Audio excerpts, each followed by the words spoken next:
అందరికీ హాయ్ అండి. My name is K Krishna Kumar and I'm presently working as school assistant English and I got selected in APDSC 2014. ఈ వీడియోలో మెథడాలజీకి సంబంధించి కొన్ని important బిట్స్ని చెప్పబోతున్నాను. అయితే లాస్ట్ 2 వీడియోస్లో కొన్ని ఇంపార్టెంట్ బిట్స్ని అయితే చెప్పడం జరిగింది.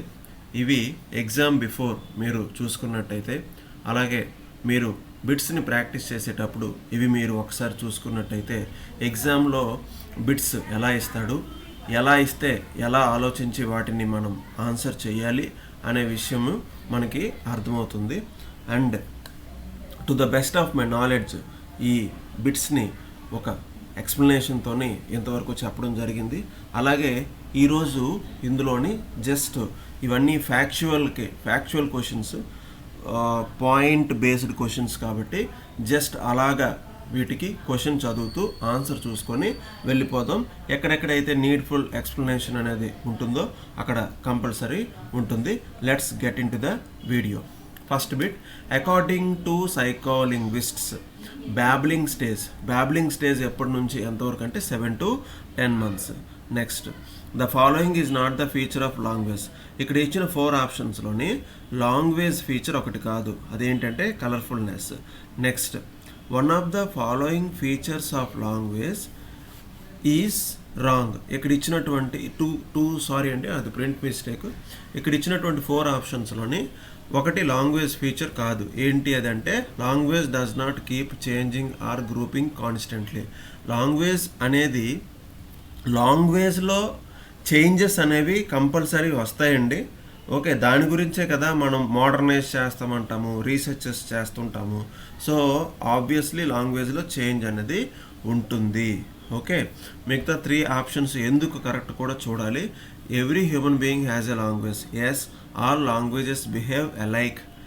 Yes, all languages are organic and dynamic. Okay, organic means dynamic అంటే ఎప్పటికప్పుడు మారుతూ ఉంటుంది.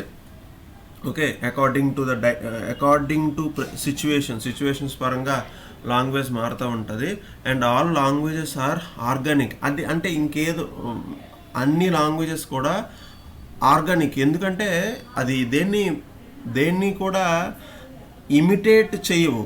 అంటే ఒక లాంగ్వేజ్ నుంచి వర్డ్స్ని ఇంపోర్ట్ చేసుకుంటాం కానీ దాని ప్రొనౌన్సియేషన్ మనం ఇమిటేట్ చేయము. సో ఈ బేసిక్ డిఫరెన్స్ని మనం అర్థం చేసుకుంటే we can understand why language is organic. Okay, organic అని అలా పిలుస్తారు. Okay, next, according to సైకోలింగ్విస్ట్స్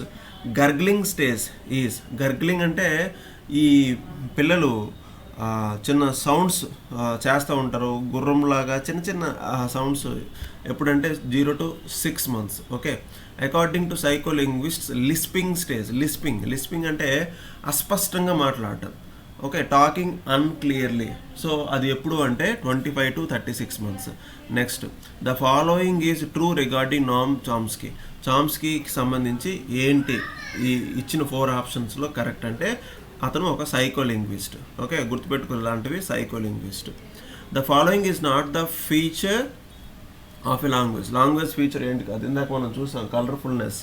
okay, next, the following is not true regarding ఇంగ్లీష్కి సంబంధించి ఇది కరెక్ట్ కాదు అంటే సెకండ్ ఆప్షన్ అవుతుంది, national language of India. Okay, next, the following was the chief. అంటే కొన్ని బిట్స్ స్పీడ్కి వెళ్ళిపోతున్నాయి ఎందుకంటే అది ప్రీవియస్గా డిస్కస్ చేసాము అందుకు. ఓకే, ముందు వీడియోస్ చూస్తే మీకు అర్థమవుతుంది. The following was the chief behavioural psychologist Watson. ఇచ్చిన 4 ఆప్షన్స్లో 4 పర్సన్స్లోని ఎవరు చీఫ్ బిహేవియరల్ సైకాలజిస్ట్ అంటే Watson. Next, according to psycholinguist babbling stage ఎప్పటి నుంచి 7 to 10 months. ఓకే, బ్యాబ్లింగ్ అంటే మీకు తెలిసిందే కదా. Next, the following language has been accepted as, ఇది నేను చెప్పాను, associated official language in India ఏది అంటే ఇంగ్లీష్. గగ్లింగ్ స్టేజ్ ఎప్పుడు అంటే 0 to 6 months. ఇంతకు ముందే చెప్తాను. ఓల్డ్ ఇంగ్లీష్ పీరియడ్ ఎప్పటి నుంచి ఎప్పటి వరకు అంటే 500 AD to 1100 AD, ఇది కూడా చెప్పాను. Next, linguistically modern English differs from the middle English in what is called. Okay, మనము భాషాపరంగా చూసుకుంటే మోడర్న్ ఇంగ్లీష్ అనేది భాషాపరంగా కాదు, భాష అధ్యయనము లింగ్విస్టిక్స్ అంటే స్టడీ ఆఫ్ లాంగ్వేజ్ కదా, స్టడీ ఆఫ్ లాంగ్వేజ్ లింగ్విస్టిక్స్ అంటారు కదా. ఈ లింగ్విస్టిక్ పరంగా చూసుకుంటే, భాషను అధ్యయనం చేసేటటువంటి విషయంలో చూసుకుంటే మోడర్న్ ఇంగ్లీష్ ఏ విధంగా మిడిల్ ఇంగ్లీష్ కన్నా డిఫరెంట్గా ఉంటుంది అంటే, ఇక్కడ ఇచ్చిన 4 ఆప్షన్స్లోని ఏ విషయంలో డిఫరెంట్గా ఉంటుందంటే great vowel shift. Great vowel shift అంటే ప్రొనౌన్సియేషన్లోని మార్పులు రావడము. ప్రొనౌన్సియేషన్లో మార్పులు రావటాన్ని గ్రేట్ వవెల్ షిఫ్ట్ అని అంటారు. సో ఈ విధంగా ఇంతవరకు బిట్స్ అయితే మనము చూసాము. ఓకే, అండ్ ఈ వీడియో, ఈ కంటెంట్, ఈ బిట్స్ మీకు నచ్చినట్టయితే లైక్ చేయండి, షేర్ చేయండి, సబ్స్క్రైబ్ చేయండి. సో దట్ నాకు ఇంకా ఇంట్రెస్ట్ పెరుగుతుంది, ఇంకా మోటివేషన్ వస్తుంది, ఇంకా నేను అక్కడ ఇక్కడ గ్యాదర్ చేసి ఈ బిట్స్ అనేవి డిస్కస్ చేస్తాను, మీ ముందు పెడతాను. Okay, thank you. అండ్ ఇంకేమైనా కంటెంట్ స్కూల్ అసిస్టెంట్ ఇంగ్లీష్కి సంబంధించి కానీ, ఏపీ టెట్ ఇంగ్లీష్కి సంబంధించి కానీ, ఇంకా ఏమైనా కంటెంట్ మీద వీడియోస్ మీకు కావాలి అంటే I am willing to do. నేను రెడీగా ఉన్నా చేయడానికి. కామెంట్ బాక్స్లో కామెంట్ చేయండి. And don't forget to like, share and subscribe. Thank you and once again all the best. కంటిన్యూస్గా చదవండి. Don't get demotivated. ఎక్కడ డిమోటివేట్ అవ్వద్దు. మన పని మనదే. మనం కంటిన్యూస్గా, పెర్సిస్టెంట్గా, డెడికేషన్తో చదివితే కంపల్సరీ ఒక జాబ్ మన గురించి ఉంటుంది. రైట్.